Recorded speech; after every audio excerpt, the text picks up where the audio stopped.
A few years ago, my brother Teddy shot and killed himself on his ranch in Montana. My younger brother Angus and I were left behind. I didn't want to make a film that paid tribute to or memorialized Teddy's suicide, but because of my anger and grief, I decided to make a film that would take an unflinching and deliberate look at the ugliness I experienced. This film is a personal exploration into the raw pain and anguish that suicide leaves behind.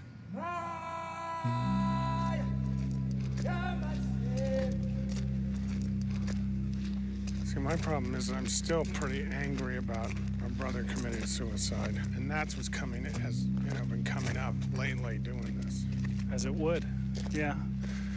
Anger. I think sadness still is the dominant emotion, intercut with lots of anger.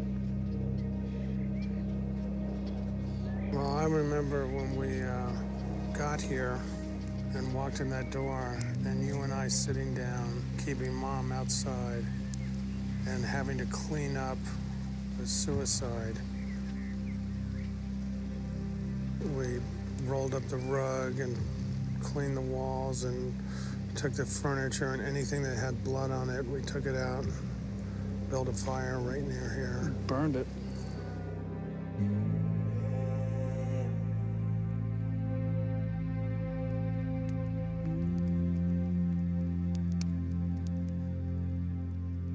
Losing somebody can be almost abstract unless you actually physically deal with it. That makes it real.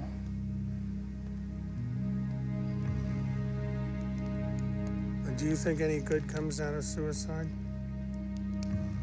Again, fundamentally it comes down to the question of, is it really wrong to check out? It is wrong. Well, that's, you've made up your mind. I'm not sure I've made up my mind. I don't necessarily agree with that. Well, I certainly... Well, I don't like leaving people hanging, and I'm pissed off at Teddy for, screwing up my life so radically by doing what he did, but I'm sure it's nothing compared to what he was forced to deal with. Well, exactly. So maybe he's right and I'm wrong. I still have trouble with the selfishness of suicide. My feeling is that life is something that you fight for. So I don't find suicide acceptable. Our brother said...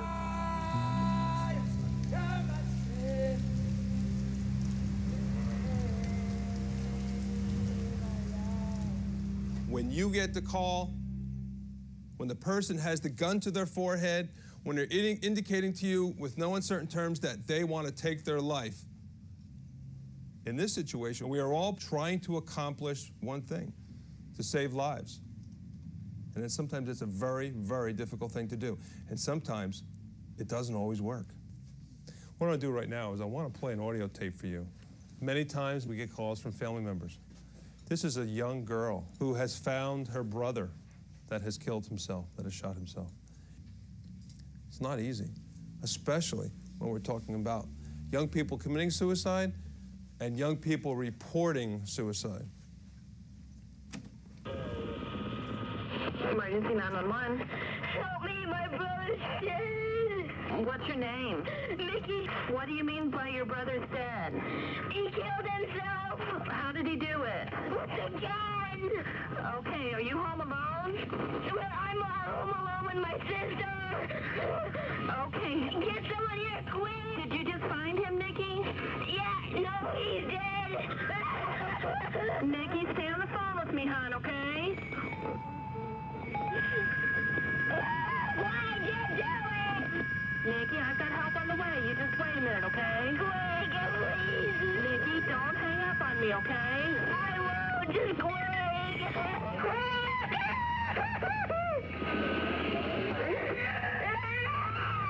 Nikki?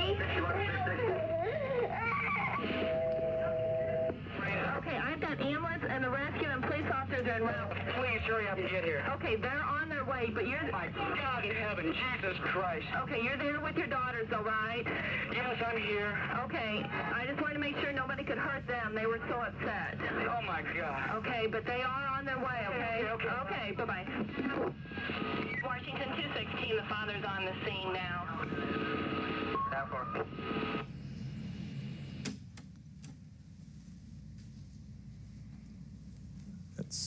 That's tough stuff. That's reality of suicide. That's how final it is. How does that affect us when we hear a kid like that, a young girl like that on the phone? We want to help her. The dispatcher is so frustrated. She's calling her name. She's trying to reach out to her. How would you deal with that? Very difficult. Traditionally, you live your world through phones and radios. So that telephone, that radio for you is the extent of your involvement. But now Paul is going to show you what often is on the other side of that radio, the other side of that telephone. Very tough when you have to come down here, deal with this, pick up somebody else's body, somebody who couldn't stand it. And I have found the same as George has, that this is not people that really want to die, they just want the pain to stop. But don't feel like you've done something wrong if somebody tells you he's on top of a building and he's going to jump or he's got a gun in his hand, then you can't talk him out of it. The rapid fatal means when they're alone are done that way so nobody can stop them. Sometimes it's very, very difficult to do.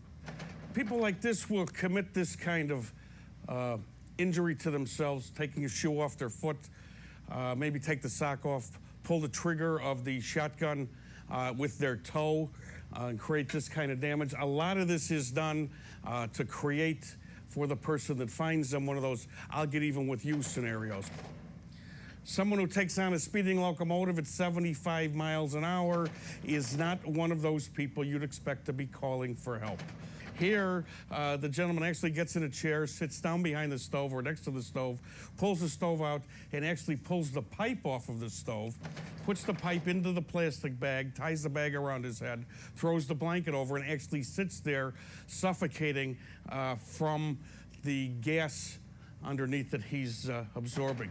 Here he's taken a skill saw and taken it to his neck and pushed the trigger and try and cut his head off. In cases of hanging, it's not necessary that the victim be suspended. Here's one where all the victim had to do was stand up. But you see, he probably spent more time getting himself in this position and coming down so he could actually die this way. This is a very common scenario. I'll get even with you. Comes outside, he's got a gun in his left hand, and she's going to have to see it. You made me do this. I'm out of control in this instance. The gun drops, very, very important to the overall investigation as to what we're looking for. Very, very violent act. This poor young lady actually lost her boyfriend, her job, and her part-time job, all in Christmas week.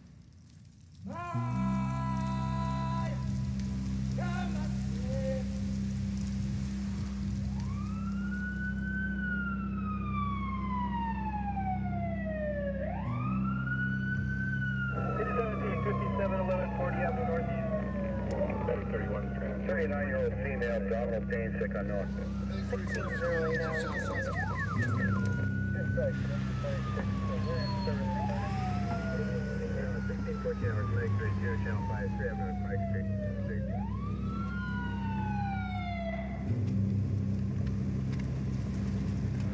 Roommate decided she wanted to, she was having some problems and decided that she needed to, take care of it with alcohol and drugs. What did she want to do? What is it she was trying to do? Trying to commit suicide. What occurred? Well, basically, I work at night, and I woke up, and she was all messed up. I'm stumbling around, asked what was wrong, and she just told me she took some pills and stuff, and I called the police, called the ambulance. Tell me how it affected you. What was it like for you? Oh, it was very scary.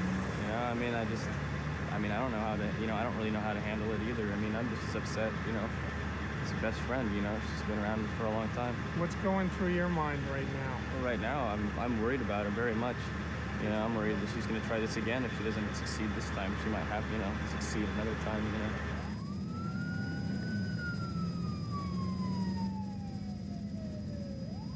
Sometimes I talk to suicidal patients, and especially when you talk to the situations that some of these people are in. You know, and for them, that's all they see. They don't see any, they don't see the flowers in the blue sky. They see what awful things are happening in their life. So on a suicidal call that isn't a complete suicide, I hope that if I don't do anything else, that I can get across that there's something else out there. There's something good that they can find once they get out of this bad valley that they're in. The things that I've seen are people repeatedly hurting themselves, and they'll slash their wrists, or they'll take some pills and tell the counselor that things are okay. Tricking people enough to just get out so that they can finish a job. This is a big goal for them. This is what they want to do. When I was first training to be an EMT, we went on a man who had watched the evening news, and he had a business that was failing. And he took his fist and he slammed the table and he says, "Damn it!" And he walked upstairs, and his wife said that she heard the gun go off. I remember seeing his brains on the wall and on the carpet. And all I could think of was, this poor lady downstairs is going to have to come up in a day and see that and think, how am I going to get this rug clean? And that's all I could think about. And I just thought, that's so ugly. That's so horrible. That's so, how could you do that to someone that you really love?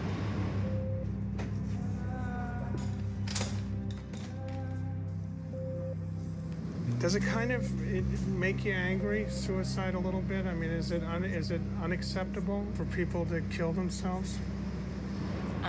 I don't ever think that it's okay to kill yourself, but that's my own personal beliefs.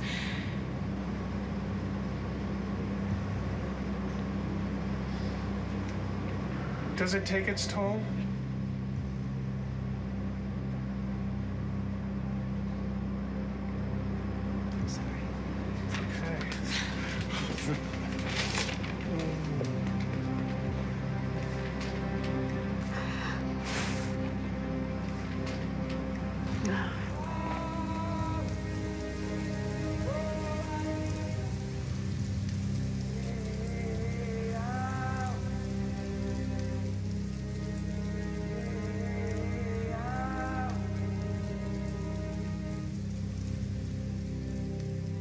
There's an enormous amount of pain in the world. And there's 1 million units of this pain without suicide. It's 1,000,000 to 1. Not physical pain, but psychological pain. It's an ache in the mind. It's an ache of the negative emotions. It's the ache of guilt and of shame and of loneliness and of ennui and of rejection. It comes from thwarted, blocked, frustrated, trampled upon psychological needs. And if I were to commit suicide, it would be in terms of my frustrated needs. And if you were my therapist, I would be grateful if you understood me, not in terms of my biology or my parents or my psychodynamics, but in terms of what needs were bugging me.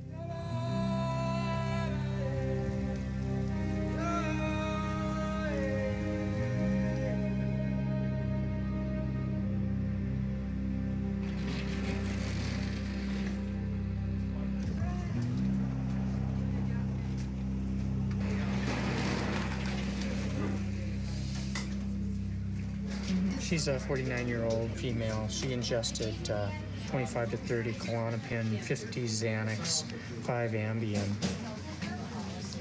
I'm so surprised I woke up. Really? Yeah, I really didn't expect to wake up. Did you not want to wake up? No. So are you disappointed? Yes. Can you put some pressure? I actually put your other hand right on there, and I'll put some tape on, okay? She also has a history of severe depression, agoraphobia, and generalized anxiety. Maybe I should have cut my vein.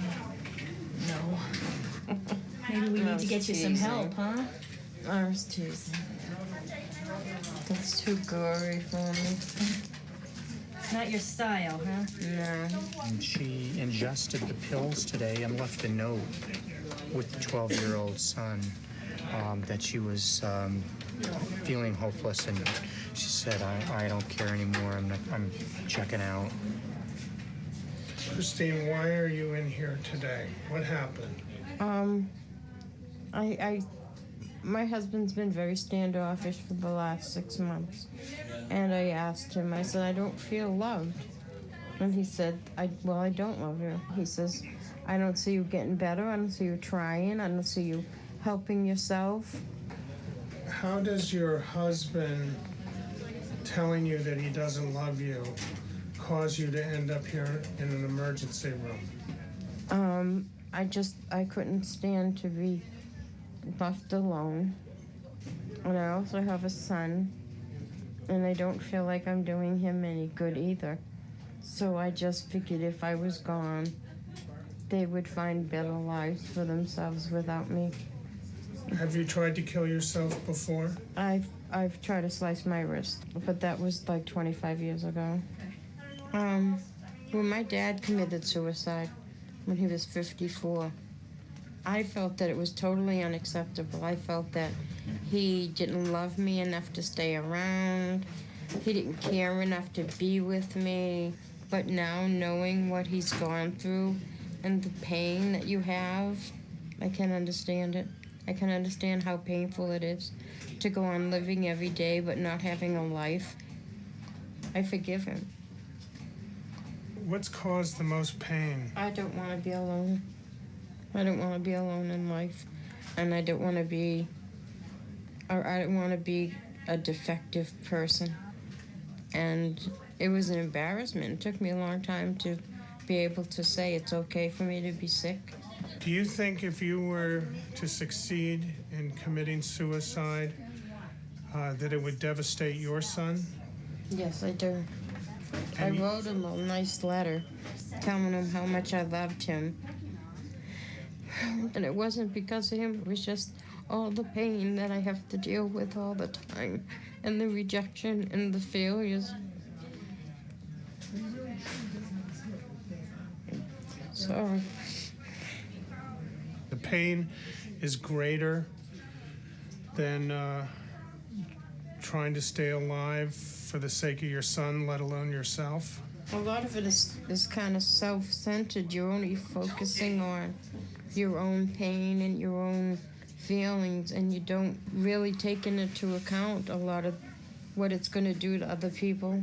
You know, you realize it's going to hurt them, but I think it's just that it's so overwhelming for you that you don't realize how much hurt you're going to leave behind. And like, because I've been on both sides of it, I understand that. Sometimes, under the press of emotion, we focus down. We see less than we ought to see. We lose options that we ought to have, that we ordinarily have. And instead of seeing 7 possibilities, we come down to 2. Either it's going to be perfect or I need to be dead. That's a bad scene. That's constriction. It's called tunnel vision. It's called narrowing of focus. And constriction shades into hopelessness. There's a certain position, a certain arrogance, a certain hopelessness, I think, in a suicidal act. The person says, I'm not going to put up with this nonsense, using stronger words than nonsense. I won't stand this pain. I don't have to put up with this. I cannot bear this.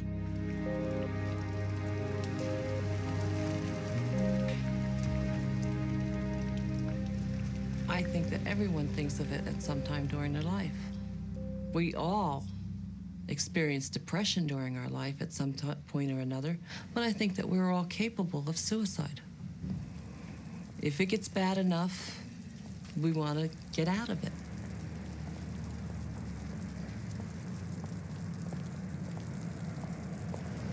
How do you feel suicidal? I don't have a plan, but I still kind of wish I was dead. All right, so you have no plan that you want to do. I have no plan, but I wish that I had died. What would be happening right now if you had? What would be happening? Right. Well, I know now. I would hurt a lot of people. I've had a lot of people calling me in the last 2 days, friends and stuff that I never even thought of as, you know what I mean? I just never thought of friends. I never thought of any people. All I could see in front of me was bleak, bleak, bleak. What about your little boy? I still think that he'd be better with someone else. Who can give him what you can? I'm not giving him anything. You're his mother. You know, there's a lot of things you can replace in this life, but you can't replace a mother. If the mother isn't any good, there's somebody out there better for him. And what makes you no good? Because I just can't do things. I have a hard time dealing with his school, and I have a hard time dealing with he has problems getting out of the house too, and because I have problems, so we just stay together and don't do anything. And I want him to have a really good life, and I can't give that to him. You wrote him a note? Yes, I did. I wrote him a note to tell him how much I loved him, that I knew he would grow up. Oh. That's enough. It's okay. It's enough. Sorry, sir. If I had gotten that note, I would have been the same way, so. It's okay. All right? Yeah. Okay. We can let this go. If it, No. I don't know if it's good or bad to be talking about it. What do you think? I think it's okay. I do, because I want people to know that I wanted him to be happy. I didn't think I could do it for him, and I want him to grow up to be somebody special. But I didn't have it. I didn't have it. I didn't have it to give him. I also told him to tell his sisters how much I loved them, and how proud I was, and how beautiful they were. And that I hope my son enjoys his life together with his new wife when they got married. I wanted to make sure that they all knew that it had nothing to do with them. That's so sweet. I feel very sad. I want to make it better. I want to find a way to make it better. I want her to live. I enjoy Chris. She's a nice lady. She did not. And I don't want to see her in a box. I don't want to see her die.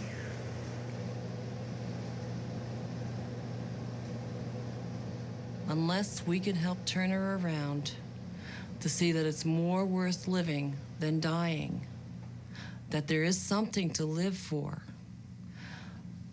she probably will complete the act of suicide at some point.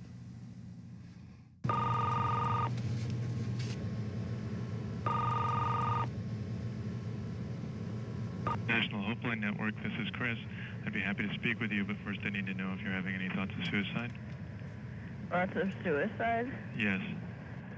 Yes, a lot. A lot? Yeah. Do you have a plan? Yeah, I'm gonna hang myself. You're gonna hang yourself? Uh-huh. When do you plan on doing that? Right now. Right now? Uh-huh. What's going on? My wife.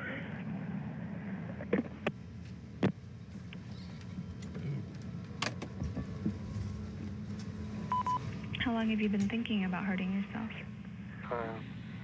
Quite a while. Can you be more specific on how long that is? A year or so ago.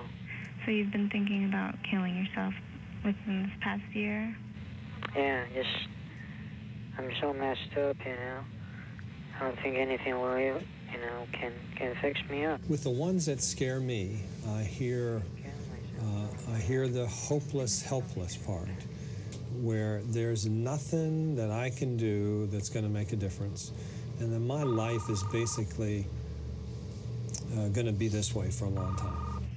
So do you feel like you kind of need someone to talk to about all of the stuff that's going on? Yeah. Yeah. Need help in a major way. And I hear a desire to escape from this pain, like in a narrowed range of options. Like they have thought about, and as you talk with them about options, they have thought about other things and eliminated them as a possibility. And they've done that in such a way that when they get down to the end, suicide is the only option for them, because there's nothing else that's going to work. Kind of, life is over for me. I'd be better off dead. I've had to learn that life is fragile, and I can't, and that suicide is something I think when people call here, they're really reaching out for help. And that might sound cliche, but I think I've had to learn that people aren't always so kind to each other in their own life. And I've kind of become amazed about that, about how we just don't treat each other very well. And that's mostly the biggest reason why I find that people call, because they're treated like shit, basically, when they're little kids or by their employers or whatever. That can be pretty disillusioning if you don't do something about it in your own life later. First, I need to know if you're having any thoughts about suicide. Yes, I do. Did you have a plan of when you wanted to do this? No. Do you want to tell me what's been going on? Well, I'm like, it ain't no way out. If somebody wants me to help them not kill themselves, then I can do that. If somebody doesn't call me and isolates themselves and decides that they want to kill themselves, they will kill themselves. You feel like there's not a lot you can do to feel better? State of hopelessness right now. Okay. Have you ever had any experience working with a clinician where you would talk to somebody, maybe on a weekly basis? One of the things about suicidal people, at least we think this is true, is that 90% of them are ambivalent about killing themselves. And you think about people having picked up the phone to call us, shows some of that ambivalence. So no matter at what stage they are candidates for getting help here. There's an agency called Karen Counseling. Our job is to open up the options for people and to help them understand that there actually are other things that might be possible. I remember a call I got this Saturday from a guy who had a gun in his mouth when he called, had terrible relationship problems, had a problem with drugs, and by the end of the call, he had thrown his gun on the roof, and decided to go get some help, and we conference called to a treatment agency. But had he not done that, he might have in fact killed himself. So no, it's never too late.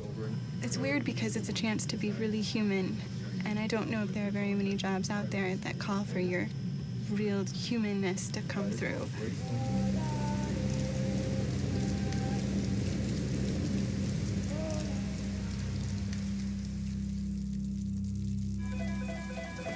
Hold on 1 second. Suicide prevention. Tell me a little bit about the student.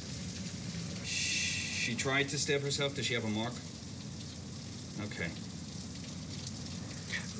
To a fifth grader, you know, the pencil equals the knife. One of the reasons for the increase in youth suicide over the past 30 years is today we have greater numbers of kids under greater stressors than ever before with less parental support and supervision. Also, a second factor would be the accessibility of firearms today. We need to ask mother, has the child talked about harming herself before? Has she ever shown the familiar method of picking up something sharp to stab her? 90% of those that commit suicide have some diagnosable form of mental illness. With children, about 60% of those are depression.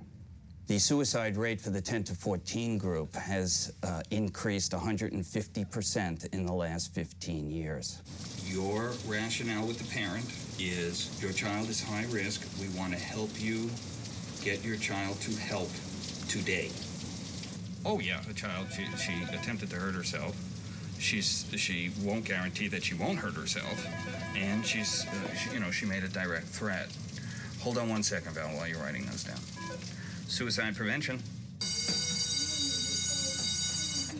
Oh, you're doing wonderful work. The impact of suicide is felt as a wave that goes across the community when a young person kills themselves. And actually, if a suicide occurs in your community, there's almost a 300% increase that another will occur in your community. Youth suicide cuts across all boundaries in our society: gender, culture, geographical location, socioeconomic status. The top 3 causes of death for children in America are accidents, homicides, and suicides. And the one thing that ties them all together is that they are preventable.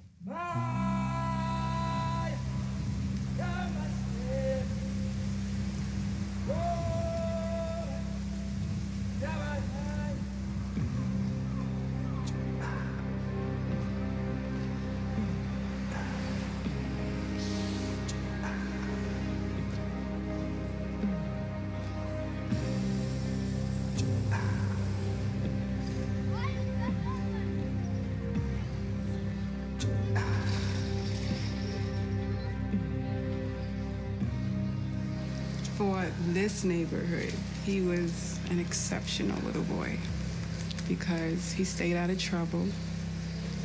He was just energetic, always all over the place. He was very athletic. He played basketball, he played baseball, he played football.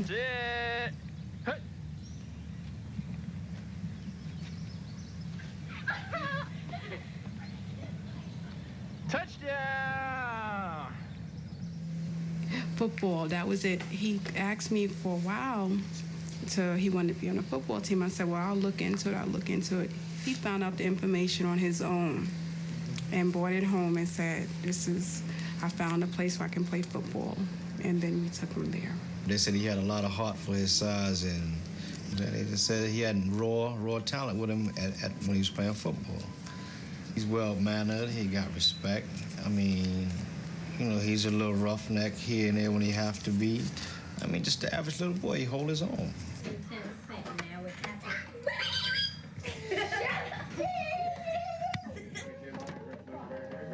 And then, when you're the littlest one, the bigger ones always have a tendency of picking on you. Always the shortest. So he had to earn his respect. And then once he got to the 5th grade, he just totally changed. He's a ladies' man. The little girls like him. He always like, why the girl keep looking at me?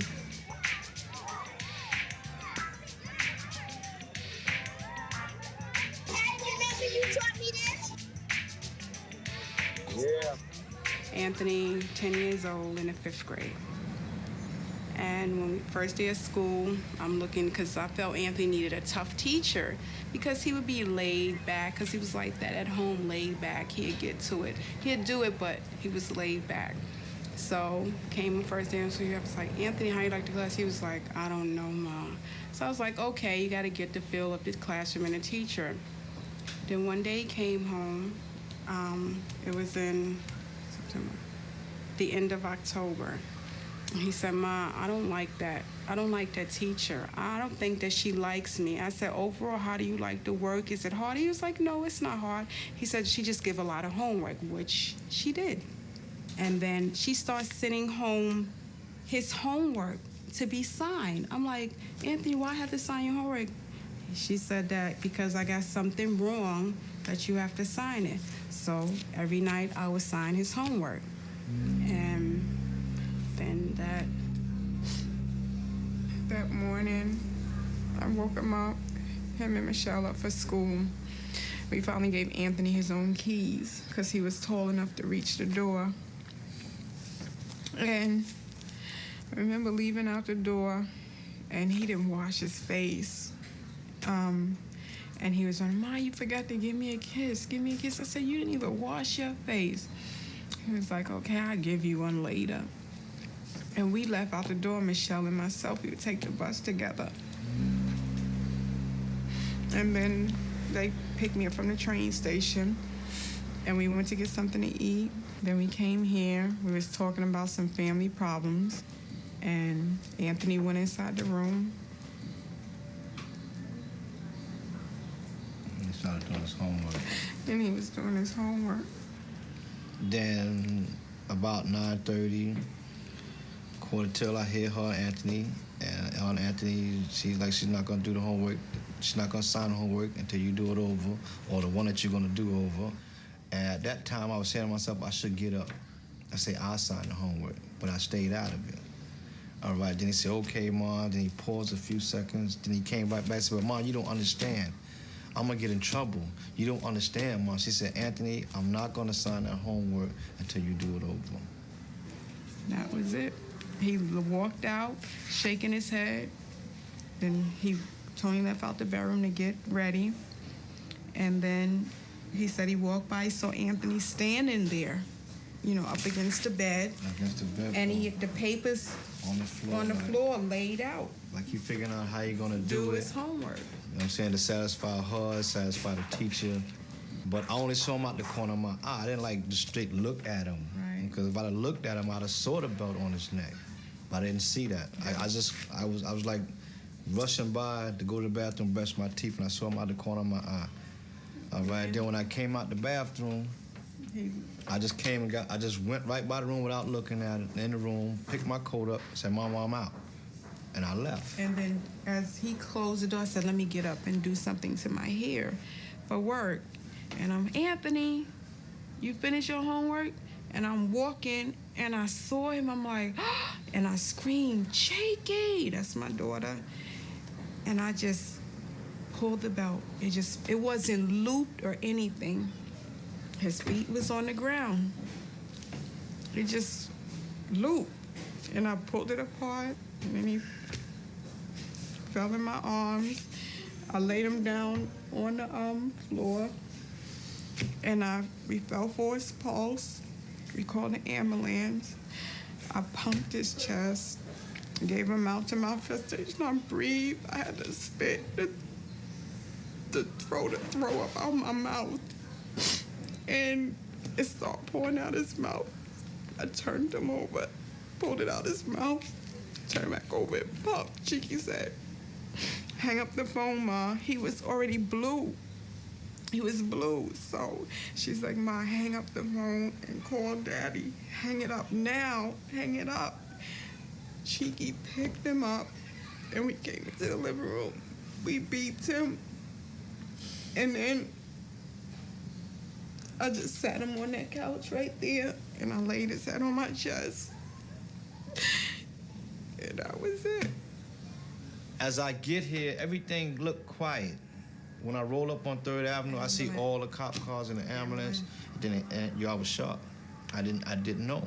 Then when I get upstairs, see my son laying on the living room floor, I'm stung, lost for words, stung. All I kept saying is, Anthony, get up, man. Get up, pull out through this shit. Let's talk about it, man. Let's talk about this. That's all I kept saying. That's all I kept saying. And I'm thinking from this point on to the hospital, even when they was pumping him, doing what they was doing, I'm just thinking he's gonna wake up and come out of this so we could talk about this. They took him in.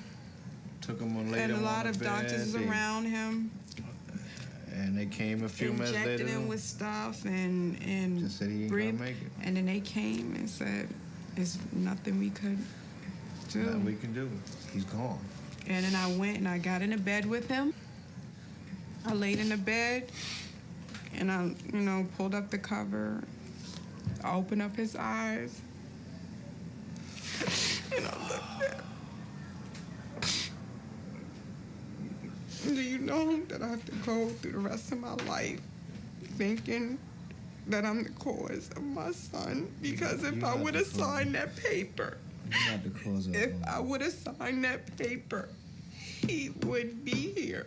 Even if he wouldn't have been here, it would have been another day, more time with him, more days with him, more weeks with him, maybe even another year with him. But just the point of knowing that if I would have signed that paper, I would have woke up the next morning and seen him. And I'm thinking, I could have just pushed that last button. I could have just, it would have been me. I pushed that last button. And now he's gone. Fear of a teacher, and I did not think that, you know, it was that bad that he wanted to leave the classroom. It was that bad. I did not know that because I'm really into my children.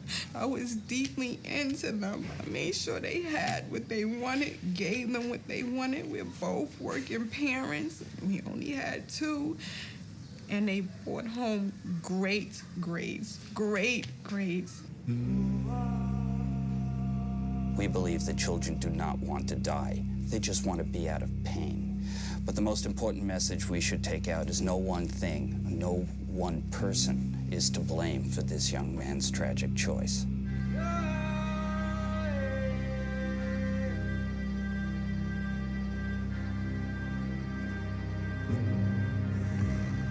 For a lot of kids, death is not real, especially your younger children. They definitely don't see death as being something very real. They have this magical thinking. They feel like, I can kill myself, I'll come back, I'll hover over the casket, I'll watch my parents grieve, or I'll watch my friends grieve, whatever their issue is, and then they feel like, ta-da, I can come back, and life is okay.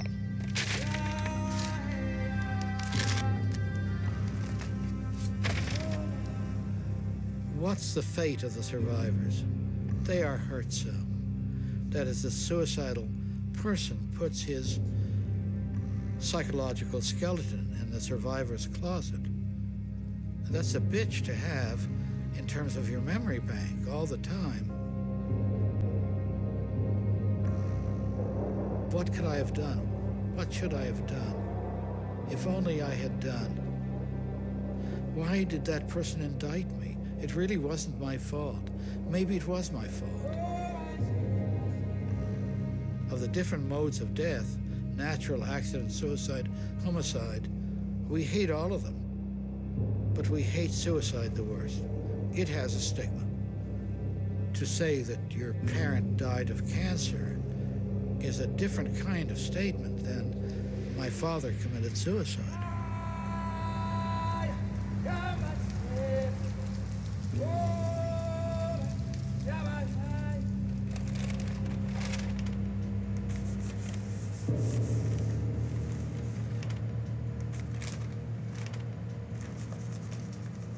We became interested in studying the brain of suicide victims because we thought that would be a way of learning about the causes of suicide and the kinds of psychiatric illnesses that are involved.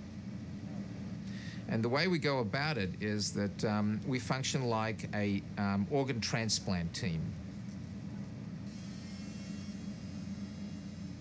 So that when there's an individual who's committed suicide, or sometimes an individual who's died suddenly from other causes as a kind of control, we approach the family under the very difficult circumstances that the medical examiner has decided to do an autopsy. We then ask them for permission to use some of the tissue that is not being utilized by the medical examiner as part of the routine autopsy. And one of the things that emerged from looking at the lives of people who had died by suicide has been the realization that over 90% of people who kill themselves have a psychiatric disorder. The challenge is to try and figure out why do some people with a psychiatric illness kill themselves or try to kill themselves, and why do others never even attempt? Once we obtain permission from the family to study the brains of their next of kin, we cut the brain coronally in sections like this. We get about 12 from the front to the back. This is one of those sections that we took throughout the brain. It's important to get brains from individuals who are mentally ill as well as from individuals who are not, because we'll be able to learn a lot about biochemical abnormalities and where exactly in the brain they are. When you look at the brain of somebody who's committed suicide from a structural standpoint, you'll see very little wrong. And classical pathologists looking at the brains of suicide victims for years had no specific thing to describe unless the brain had been damaged in a suicide attempt. It's only in the last decade or so when we've begun to look at the brain biochemically that we've found something wrong with the brain. And that something wrong with the brain involves a number of neurotransmitters or chemical transmitters in the brain, but the one that's been best studied is serotonin. And the abnormalities in the serotonin system are not all over the brain either. It seems to be largely confined to a few brain regions, in particular a part of the brain above the eyes called the orbital prefrontal cortex. And what's important about that area of the brain is that that's an area of the brain involved in decision making. So the coincidence of the part of the brain involved in decision making having an abnormality in the serotonin system occurring in individuals who commit suicide has led us to conclude that this is part of the brain involved, if you like, as a part of the emotional restraint system or the safety belt system of the brain.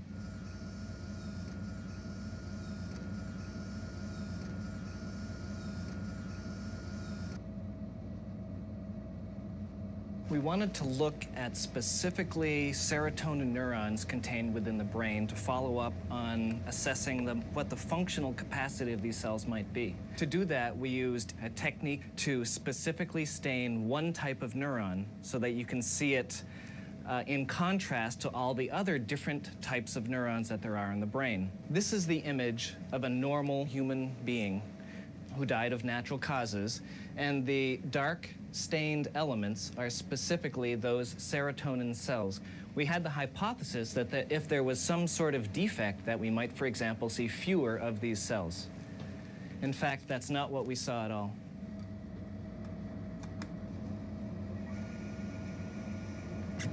In the suicide, we see that there are actually more of these cells with many more of these processes. The only way to have more cells is to be born with them. We think this might indicate someone who has a predisposing risk for suicide behavior later in life. It's definitely conceivable that we are going to get to a point where we can take a small sample of tissue or blood from a newborn or even before birth and do a full genetic profile on that individual and identify that they have vulnerabilities to illness A, B, C, D, and E. And one or two of those may be a psychiatric disorder. And on the basis of that, we can give parents some kind of probability estimates and try and develop a measure of the genetic predisposition to suicidal behavior.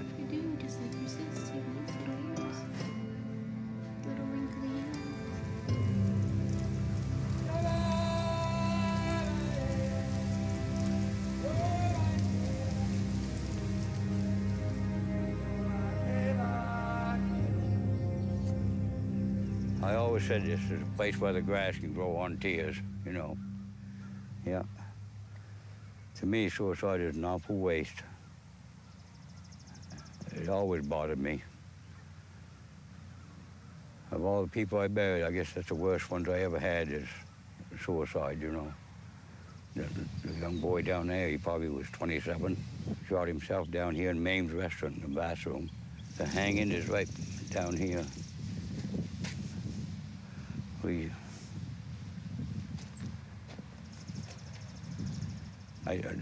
I heard that his son wanted to put him in a convalescent home, so he hung himself. He was 80 years old, I guess.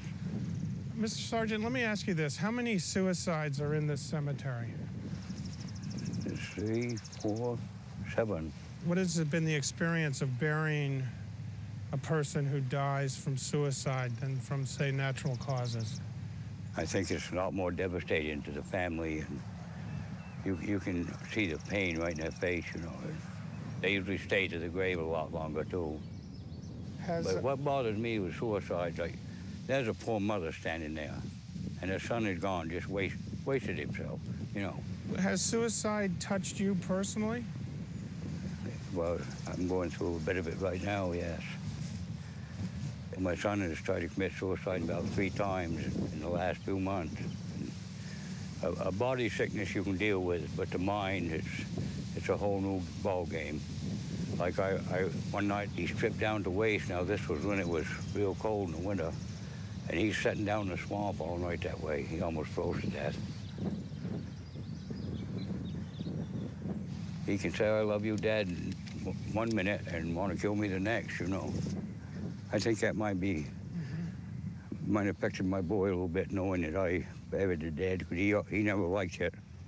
He wouldn't go near the funeral home or nothing. In fact, his mother's right over there. And I got a baby named Kathy there. I buried her, too. Is suicide acceptable? There's other ways. Suicide, they should go to hell, I believe. I think it's the waste of the Lord give them life, and they took it. And it's up to the Lord to take it.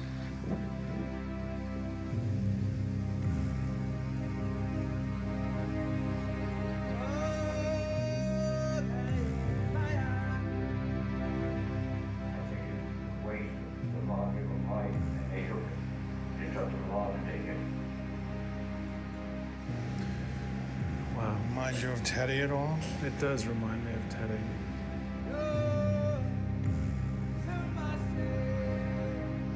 It is as raw and painful as it was 2 years ago to see this.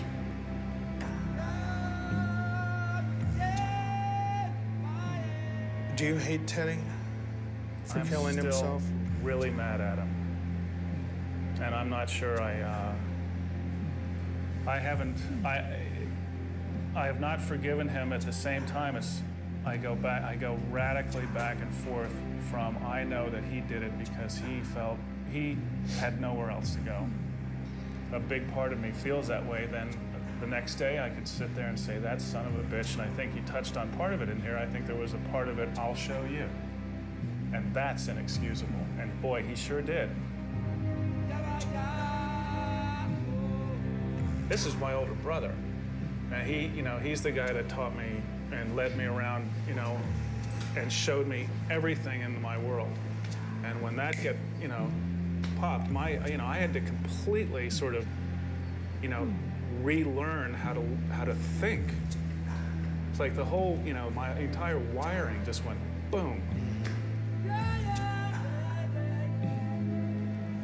You put it this way, it's the biggest emotional injury that any of us have ever experienced in our lives. So how do you heal? You don't. Time. My life will never be the same. Why? It's just there's a big, black, empty hole there, and life has never been quite as much fun or as it will never be the same. And that's what this suicide does to the people. That's what suicide does to the people around it. And the people in this film that talk about that are right. Is that the effect it has on the people around the suicide is, I don't think you do get over it.